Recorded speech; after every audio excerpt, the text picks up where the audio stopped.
বন্ধুরা good morning. আমি তোমাদের বন্ধু চন্দ্রিমা। অনেকদিন পর আজকে ব্লগটা শুরু করছি।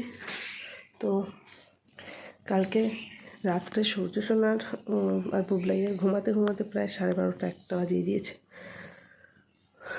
তো মম্পাই জেগে থাকলে অসুবিধা হয় না, কিছু করে না, কিন্তু সূর্য সোনা জেগে থাকলে পাশে কারোর ঘুমানোটা খুব চাপের। তো সকালবেলা উঠে দেখছি মানে ভোর থেকেই পুরো মাথার জাস্ট এই পেছনটা থেকে ঘাড় পিঠ এত যন্ত্রণা করছে কি বলবো।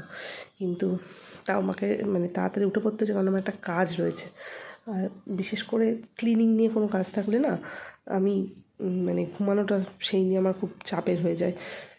তো চলো তোমাদের সাথে আজকে এটা শেয়ার করি কী ক্লিনিং করবো আজকে।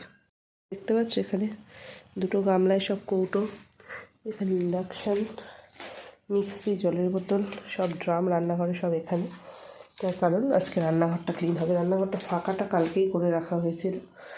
আর এত তৈরি করে ক্লিন করার কারণে আমার রান্নাঘরে প্রচুর আরশোলা হয়েছিল।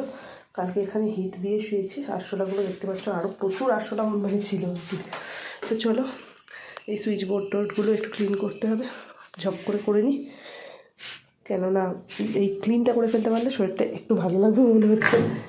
পুরো সব ফাঁকা করেই রাখা, জাস্ট পরিষ্কার করবো আর ওগুলো এখানে ট্রান্সফার করবো। ভেতরগুলো ক্লিন হয়ে গেছে।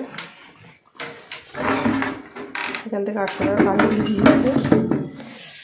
আর 2 ঘন্টার মানে জলঘাটা পরিশ্রম, রান্নাঘরটাকে পরিষ্কার দেখার অদম্য ইচ্ছা, সব মিলিয়ে 2 ঘন্টা এটুকু ফ্লোরটা ক্লিন করবো, হয়ে যাবে। ফ্লোরও ক্লিন করা হয়ে গেছে। আর মেনলি যেখানে আরশোলার জন্য এত কিছু করা, নইলে যদিও চৈত্র মাসে একবার করা হয়, কিন্তু চৈত্র মাসে শেষ দিকে করতাম, সেটা এত তাড়াতাড়ি না, শরীরটা বললাম ভালো ছিল না। আর এই যে দেখো এই হলো জিনিসপত্র নিয়ে এসেছি। আরও 1 গামলা আছে, চা করা হয়েছে ওই জন্য ওইটা ওইখানে রয়ে গেছে। যাই হোক, দেখেও ভালো লাগছে, ঠিক আছে, নিজের শান্তি লাগছে। বললাম না অনেকটা অপেক্ষার ফল এটা, ঠিক আছে। 2 ঘন্টা পরিষ্কার করতে করতে এটাই জাস্ট ভেবেছি যে পরিষ্কারটা হয়ে গেলে জায়গাটা কেমন লাগবে। যদিও রেগুলার বেসিসে যে জিনিসগুলো ক্লিন হয় সেই জায়গাগুলোতে খুব একটা অসুবিধা হয়নি। অসুবিধা যেগুলো রেগুলার হয় না, এই বোর্ডটা পরিষ্কার করতে হয়েছে।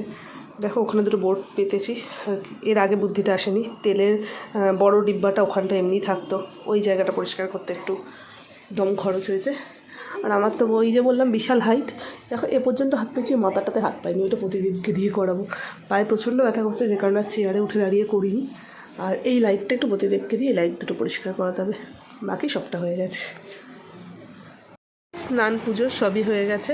আর বললাম পরিষ্কারটা করার পর মনে হচ্ছিলো শরীরটা ভালো লাগবে, সত্যি শান্তি লাগছে। শরীর ভালো লাগছে কিনা যায় না, শান্তি লাগছে অনেকটা। তো চলো, ছানা পোনারা উঠে পড়েছে, এবার তো তাদেরকে টাইম দিতে হবে। তো ভিডিওটা কেমন লাগলো অবশ্যই জানিও। আজকে একটু লেট হয়ে গেল সকালবেলা আমার আসতে। টাটা।